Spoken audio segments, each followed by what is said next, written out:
శాతం రిజర్వేషన్లు ఇచ్చాకే వెళ్ళాలని అల్టిమేటం. ఢిల్లీకి వెళ్ళే సీఎంలలో రేవంత్ గిన్నిస్ రికార్డు అంటూ సెటైర్లు. ఎంత ముద్దుగా చెప్తూ చూడు శైలే. కవితమ్మా, మరి బీసీలు అంటున్నావు, మాట మాటకు నోరు తెస్తే అసెంబ్లీలో పూలే విగ్రహం అంటావు, ఇంకేదో అంటావు. మరి ఈ పాటి ప్రేమ ఆపోచన బీసీల మీద ఉన్నదానివి మరి 10 ఏళ్ల రాజ్యంలో మీ అయ్యే పరిపాలన చేసి నువ్వు కూడా పదవులలోనే ఉంటివి, ఎంపీగా ఉంటివి, ఎమ్మెల్సీగా ఉంటివి, ఇప్పటికి కూడా ఉంటివి. మరి ఆయాలు ఎక్కడ పోయిందమ్మా నీ ఉద్దారకము? మరి ఆయాలు ఎందుకో బీసీల గురించి నువ్వెందుకు కొట్లాడలేదు? ఇవాళ కాలు కొట్టుకొని ఉద్యమం తెలంగాణ ఉద్యమం అని మీ ఎంట తిరిగిన ఉద్యమకారులనే మీరు పాతాళం దొక్కిరి కాని రాకుండా. ఇంకా మరి బీసీలు మీకు ఏడ కనపడ్డారు? మీ ఎంట తిరిగి మీ అడుగుల అడుగేసి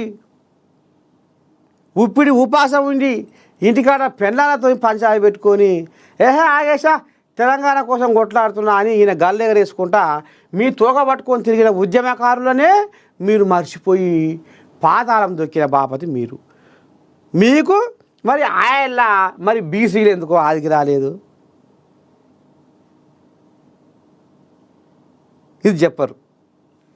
ఇది మాత్రం చెప్పరు. ఇవాళ నేను పంచాయతీ ఎన్నికలు కాకుండా అడ్డుకుంటా.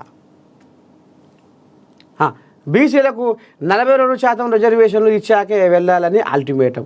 ఢిల్లీకి వెళ్ళే సీఎంలలో రేవంత్ గిన్నిస్ రికార్డు అంటూ సెటైర్లు. గందాకెందుకు పోతున్నావు అమ్మ కవితమ్మ? నిన్న మొన్న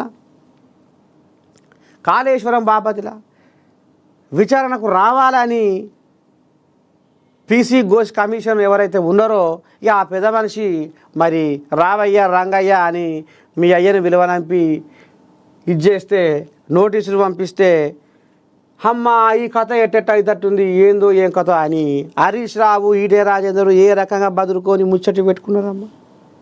ఎన్ని మాట కలుసుకున్నారమ్మా? కలుసుకోలేదా? కాళేశ్వర విచారణలో మనం ఏం మాట్లాడాలి? సుప్రీంకోర్టు మరి రిటైర్డ్ జడ్జి అడిగిన క్వశ్చన్కు అలా జరిగే కథకు అడిగే అధికారులకు మనం ఏం సమాధానం చెప్పాలి అని ఈటెల రాజేందరు హరీష్ రావు ఎన్నోసార్లు కలుసుకున్నారట. కేసీరావయ్యతో ఈటెల రాజేందరు బాగా చెప్తా ఫోన్లు ఏం మాట్లాడిండట. దొంగ బుద్ధులు దొంగ వేషాలు అని ఇప్పుడు మిమ్మల్ని సోషల్ మీడియా వాళ్ళు పచ్చి పులుసు కంటే పలసగా చేస్తుంటే మళ్ళీ నువ్వేమో గీముచ్చట ముంగటేసుకున్నావు. ఏందో ఏమో కవితమ్మ, నీకే అర్థం కావాలి. ఇక ఈమె ఇప్పుడు సంచలన నిర్ణయమాట. ఇక నేను మర్చిపోతున్నా. ఈమె రేపు 16, 17, 18 ప్రయాణికులారా మీరు మాత్రం జర ఇండ్లలోనే పండుకోరి ఆయల్ల నేను రైలు రోకో చేస్తున్నా అని అట్లా కూడా ఇప్పుడు ఈమె ఇంకోటి కూడా భాగవతం తెర మీద తీసుకొని వస్తుంది.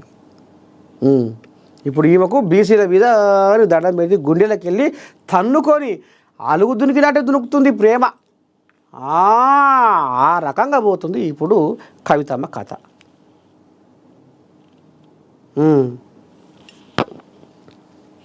ఇక పోతే నా 2 ఫోన్లు ట్యాప్, సిట్టు అధికారులు పిలవడంతో వచ్చా. Congress political strategist Saidulu Gundlapalli. అయితే ఇప్పుడు ఈ పెద్ద మనిషిని నిన్న మనం కూడా పోయినాం, వాడికి సిట్ ఆఫీస్ కాడికి పోయినాం. ఇక్కడికి జూబిలీహిల్స్ పోలీస్ స్టేషన్ కాడికి పోయినాం. అందులో మరి ఆయన మాట్లాడిన మాటలు ఏందో ఒక్కసారి విందాం.